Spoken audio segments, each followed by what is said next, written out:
जय हिंद फ्रेंड्स, मैं उमेश आप सबका एक बार फिर से नंदन एजुकेशन पॉइंट में स्वागत करता हूं। आज हम लोग इस वीडियो में कक्षा 8 के दक्षता अभ्यास 1A के प्रश्नों को हल करेंगे। तो आइए शुरू करते हैं। पहला प्रश्न है, कह रहा है निम्नांकित को सरल करके परिमेय संख्या प्राप्त कीजिए। -2/3, पहला है -2/3 प्लस -4/5 -6/7, ये हमारा प्रश्न है। तो ठीक है, इसे हमें सरल करना है। क्या करेंगे, पहले हम ब्रैकेट को हटा लेते हैं, यानी प्लस माइनस जो भी साइन है उसके साथ इसको सॉल्व कर लेते हैं। तो ये -2/3 हो गया, प्लस और माइनस तो ये क्या हो जाएगा, माइनस, ये हो जाएगा 4/5 -6/7। ठीक, अब क्या करेंगे आप लोग, इसका एलसीएम ले लेंगे। एलसीएम लेंगे तो कितना आ जाएगा, देखिए 3, 5 और 7, ये तीनों कैसी संख्याएं हैं, तो अभाज्य संख्याएं हैं। और जब संख्याएं अभाज्य हों तो क्या करते हैं, सीधे सीधे उनका गुणा कर देते हैं। तो गुणा कर दीजिए, 3 × 5 = 15, 15 × 7 कितना, 105। अब भाग देंगे इससे तो कितनी बार जाएगा, 35 बार जाएगा। और 35 का 2 में गुणा कर दीजिए तो 35 दूनी 70, ये हो गया -70। फिर माइनस का साइन आ गया। अब 5 से भाग देंगे तो 21 बार जाएगा। 21 से 4 में गुणा करेंगे तो कितना आ जाएगा, 84 यानी 84 आ जाएगा।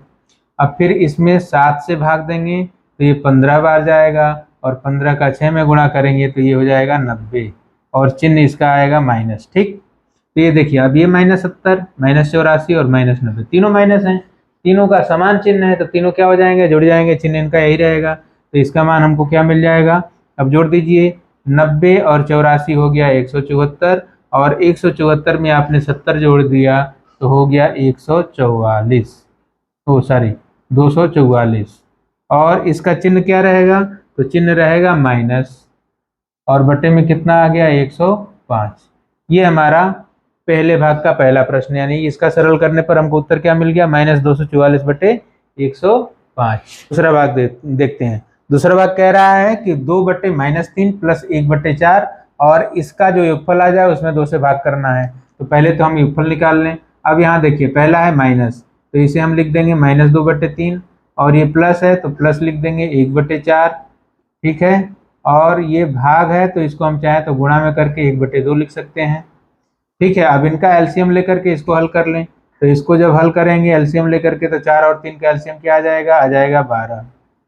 3 से इसमें भाग देंगे, 4 बार जाएगी, और 4 का 2 में गुणा कर देंगे तो ये आ जाएगा 8, और चूंकि माइनस है तो माइनस चिन्ह लगा देंगे। अब 4 का भाग देंगे 12 में, 3 बार जाएगा, 3 का 1 में गुणा कर देंगे तो 3 आ जाएगा। ये इसका हल हो गया योगफल का। और जो आएगा इसमें हमको क्या करना है, 1/2 से गुणा करना है। तो थोड़ा और इसको सरल कर लीजिए। देखिए, -8 और +3 कितना हो जाएगा, ये हो जाएगा -5 और बटे 12, और इसमें गुणा आपको किससे कर देना है, 1/2 से। तो 2 और 12 का आपस में गुणा हो जाएगा, क्योंकि ऊपर अंश में कुछ कटने वाला नहीं है। और -5 और 1 का आपस में गुणा होगा तो ये आ जाएगा -5, और नीचे आ जाएगा 12 दूनी 24, यानी इसका उत्तर हमें मिल गया -5/24। आइए तीसरा भाग देखते हैं। तीसरा भाग कह रहा है कि -3/5 में गुणा करना है 35/-12 का, और जो गुणनफल आएगा इसमें 1/14 से भाग देनी है। तो पहले हम गुणा कर लें। तो गुणा करने के लिए क्या करना होगा, देखिए -3 का गुणा कर देंगे 35 में, -3 का गुणा किस में कर देंगे, 35 में, अंश का अंश में, और बट्टे में 5 का गुणा कर देंगे -12 में, यानी 5 का गुणा हम किस में कर देंगे, 5 × -12। ठीक, और जो आ जाएगा इसमें हमको भाग देनी है 1/14 से। तो क्या करना है, भाग देना है, तो भाग को हम क्या कर लें, गुणा में बदल दें। और जब गुणा में बदलेंगे तो हमारा जो फ्रैक्शन है वो क्या हो जाएगा, भिन्न क्या हो जाएगा, अंश का हर और हर का अंश, तो ये हो जाएगा उल्टा ऐसे। ठीक, अब देखिए 3 से 12 में भाग जाएगी, और माइनस है तो हम इसको चाहे तो कैंसिल आउट भी कर सकते हैं। अब देखिए 3 से 12 में भाग जाएगी तो कितनी बार जाएगी, 4 बार, और 5 से 35 में जाएगी तो कितनी बार जाएगी, 7 बार। तो यही सिंपल आप भाग कर लीजिए, 5 एकम में 5 और 5 सते 35। 3 से भाग कर लीजिए, 3 एकम में 3 और 3 चौका 12, यानी ऊपर हमको क्या बच गया, ये बच गया -1 × 7, और नीचे बच गया 1 × -4, और इधर हमारा बच गया है क्या, 14 और नीचे बचा है 1। ठीक, तो अब क्या करेंगे, देखिए यहाँ हम माइनस से इस माइनस को कैंसिल आउट कर दिए, दोनों प्लस हो गया। अब 1 का 7 में गुणा करेंगे तो 7 ही रहेगा, 1 का 4 में गुणा करेंगे 4 रहेगा। आगे क्या करना है, देखिए अभी और गुणा है, तो यहाँ हम क्या कर सकते हैं, 4 को 2 से काट सकते हैं, 2 दूनी 4, और 14 को 2 से काटेंगे तो 7, यानी 2 से इसमें भी भाग गई, इसमें भी गई, हमने दोनों को कैंसिल आउट कर दिया। क्या बचा, 7 यहाँ भी 7 यहाँ भी, तो 7 का 7 में गुणा कर लीजिए, कितना आ गया, 7 सत्ते 49, और 2 का 1 में गुणा कर लीजिए, तो ये कितना हो गया 2। चिन्ह क्या रहा, चिन्ह हमारा प्लस रहा, क्योंकि माइनस माइनस कैंसिल आउट हो गया है। तो इसका उत्तर हमको क्या मिल गया, 49/2। ये हमारा तीसरा भाग रहा। आइए अब चौथे भाग पे चलते हैं। चौथे भाग को देखते हैं। चौथा भाग कह रहा है कि -5/9 में से हमको -1/3 को घटाना है। -5/9 में से किसको घटाना है, 1/-3 को, और जितना आ जाएगा उसमें 5/2 से गुणा करना है। तो पहले घटा लीजिए, इसको हम घटाएंगे तो क्या लिखेंगे, ये लिखेंगे -5/9। अब देखिए माइनस और माइनस में से माइनस को घटा रहे हैं तो ये हो जाएगा प्लस, कितना हो जाएगा 1/3, और जो आएगा उसमें हमको 5/2 से गुणा करना है। तो अब देखिए 9 और 3 का एलसीएम कितना होता है, 9 होता है। 9 से 9 में भाग देंगे, एक बार भाग जाएगी, उस 1 से ऋण 5 में गुणा करेंगे तो ऋण 5 हो जाएगा। 3 से 9 में भाग देंगे, 3 बार भाग जाएगी, और जो आएगा उससे 1 में गुणा कर दीजिए तो ये हो गया 3। ठीक है, 3 का 9 में भाग दिया 3 बार, और जो आया उसका 1 में गुणा कर दिया तो 3 हो गया। ये तो हमारा घटाने वाला काम हो गया। ठीक, अब इसमें जो आएगा उसमें हम क्या करेंगे, 5/2 से गुणा करेंगे। तो देखिए घटाइए, यहाँ पे -5 में से 3, यानी -5 है प्लस 3 है, एक ऋण है एक धन है, दोनों का चिन्ह विपरीत है, घटेंगे। 5 में से 3 घटेगा, 2 बचेगा। बड़ा कौन है, 5 बड़ा है तो इसका चिन्ह लगाएंगे, तो ये आ गया -2। कितना आ गया, -2, और बटे में क्या आ गया 9, और इसमें आपको गुणा किससे कर देना है, 5/2 से। ठीक है, गुणा किससे कर देना है, 5/2 से। तो 2 से और इस 2 को कैंसिल कर दीजिए, कोई दिक्कत नहीं। ऊपर क्या बच गया, तो -1, यहाँ पे -1 बचा, यहाँ भी 1 बचा, तो -1 और 5 का गुणा करेंगे तो ये हो जाएगा -5, -1 और 5 का गुणा किया हो गया -5, 9 का 1 में गुणा किया तो उत्तर हो गया 9, यानी हमें उत्तर क्या मिल गया, -5/9। तो इस प्रकार से हमने पहले प्रश्न को कर लिया। अब आइए प्रश्न संख्या 2 पर चलते हैं। आइए प्रश्न संख्या 2 कह रहा है कि -12/7 और 13/5 के योगफल में उनके अंतर से गुणा कीजिए। -12/7 और 13/5 के योगफल में, यानी पहले इसको हमें जोड़ना है, जो आएगा, फिर इसको घटाना है, जोड़ने पर जो आए और घटाने पर जो आए, योगफल में उनके अंतर से गुणा करना है। तो पहले योगफल निकाल लें, यानी दोनों को जोड़ लें, तो जोड़िए। 7 और 5 का एलसीएम कितना हो जाएगा, 35 हो जाएगा। ठीक, 35 में 7 से भाग देंगे, 5 बार जाएगा, 5 से 12 में गुणा कर दीजिए तो 12×5 = 60। अब ये ऋण है तो यहाँ ऋण लगा देंगे, ये प्लस है, प्लस कर दीजिए। 5 से भाग देंगे 7 बार, 7 का 13 में गुणा कर दीजिए तो 13 सत्ते कितना होता है, 91। अब देखिए ये माइनस है और ये प्लस है, दोनों का चिन्ह विपरीत है, तो क्या हो जाएगा, घट जाएगा। घटेगा तो आएगा कितना, ये आ जाएगा, ये बड़ा है, 91 में से 60 जाएगा 31, तो इसका चिन्ह भी बड़े वाले का चिन्ह रहेगा, यानी 31 प्लस में रहेगा, और बटे में हो गया 35। तो ये तो इसका योगफल आ गया। अब आइए इसका अंतर निकालते हैं। तो -12/7 में से हम घटा देंगे किसको, 13/5 को। तो जब घटाएंगे तो चिन्ह बदल जाएगा, प्लस का माइनस, एक माइनस है और ये दूसरा भी माइनस हो गया। तो अब एलसीएम हमारा कितना रहा, फिर वही 35, 7 से भाग दिए 5 बार, 5 से 12 में गुणा किए तो ये हो गया 60, -60 हो गया। अब यहाँ भी माइनस आ गया, क्योंकि हम क्या कर रहे हैं, घटा रहे हैं। ठीक, यहाँ पे प्लस था लेकिन यहाँ क्या आ जाएगा, माइनस। 5 से भाग दीजिए 7 बार, 7 का 13 में गुणा 91। अब माइनस और माइनस है तो आपस में जुड़ जाएंगे, ये कितना आ जाएगा, तो ये आ जाएगा -9 6 15 151। ठीक, -151 बटे में कितना हो गया, 35।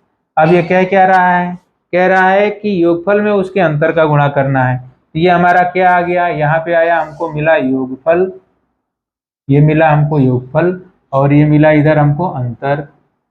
अब योगफल में हम क्या करेंगे, अंतर से गुणा कर देंगे। तो योगफल हमको मिला क्या, 31/35, और गुणा किससे करेंगे, तो ये करेंगे -151/35 से, इससे हम कर देंगे गुणा। ठीक है ना।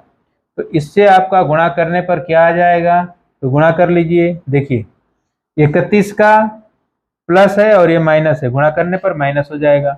31 का हम 151 में कर दें तो 31 एकम 31, 3 कैरी हो गया। 31 पचे कितना हो गया, 155। 155 में 3 जोड़ दिया तो 158, 15 कैरी हो गया। और 31 में 15 जोड़ दिया तो 31 में 15 जोड़ दिया तो कितना हो गया, ये हो गया 46। और बटे में कितना हो गया, तो 35 का 35 में गुणा कर दीजिए तो ये आ जाएगा 1225। कितना आ जाएगा, 1225। तो ये हमारा उत्तर हो गया। इसका योगफल में जब इसके अंतर का गुणा किया तो हमें कितना मिल गया, -4681/1225। तो ये हमारा प्रश्न संख्या 2 का हल रहा। आइए प्रश्न संख्या 3 पर चलते हैं। देखिए प्रश्न संख्या 3 कह रहा है कि 1/-2 और -3/7 के योगफल में उनके गुणनफल से भाग दीजिए। 1/-2 और -3/7 के योगफल में, तो पहले तो हम इसका योगफल निकाल लेंगे। योगफल निकालना है तो क्या करेंगे, दोनों को जोड़ देंगे। अब देखिए पहले इसको हम थोड़ा सा और सिंपल कर लें तो ये माइनस ब्रैकेट हटाते हैं तो ये हो जाएगा -1/2 और प्लस और माइनस फिर से माइनस हो जाएगा 3/7। हल करेंगे तो एलसीएम हमारा आ जाएगा 7 दूनी 14 और 7 का इसमें गुणा कर दीजिए तो ये हो गया -7 और 2 का 3 में कर दिया तो ये हो गया 6, 7 6 13, यानी इसका उत्तर हमको मिल गया -13/14। ये तो हमको योगफल मिल गया। अब आइए इसका गुणनफल भी देखने क्या आएगा, क्योंकि योगफल में हमको क्या करना है, गुणनफल से भाग देना है। तो गुणनफल हमारा कितना आ जाएगा, गुणनफल आ जाएगा 1/-2 में हमको गुणा कर देना है किसका, -3/7 का। ठीक है, तो माइनस का माइनस में गुणा करेंगे प्लस हो जाएगा, वैसे ही सिंपल सा है। और 1 का 3 में करेंगे तो 3 आ जाएगा, 2 का 7 में करेंगे तो 2 7 14 हो जाएगा। ठीक है ना, तो ये माइनस और माइनस यानी प्लस रहेगा। अब हमको क्या करना है, योगफल में क्या कर देना है, गुणनफल से भाग, यानी योगफल में भाग दे देना है किससे, गुणनफल से। ठीक है ना, योगफल जो आया था उसमें हम किससे भाग दे देंगे, गुणनफल से। तो योगफल हमारा कितना आ गया, ये आया -13/14 और इसमें आपने भाग कर देना है किससे, 3/14 से। ठीक है ना, तो अब भाग करने के लिए क्या करते हैं, इसको गुणा में बदल के उल्टा करके गुणा कर देते हैं। तो ये हमारा देखिए -13/14 है और भाग को हमने गुणा में बदल दिया तो ये 14/3 हो गया। क्या हो जाएगी, उल्टी हो जाएगी, भिन्न बदल जाएगी। तो 14 से हम 14 को कैंसिल आउट कर सकते हैं, भाग चली जाएगी। बचेगा कितना, बचेगा हमारा -13/3। यही हमारा क्या हो जाएगा, उत्तर हो जाएगा। तो ये हमारा प्रश्न संख्या 3 का हल रहा। अब आइए प्रश्न संख्या 4 पे चलते हैं।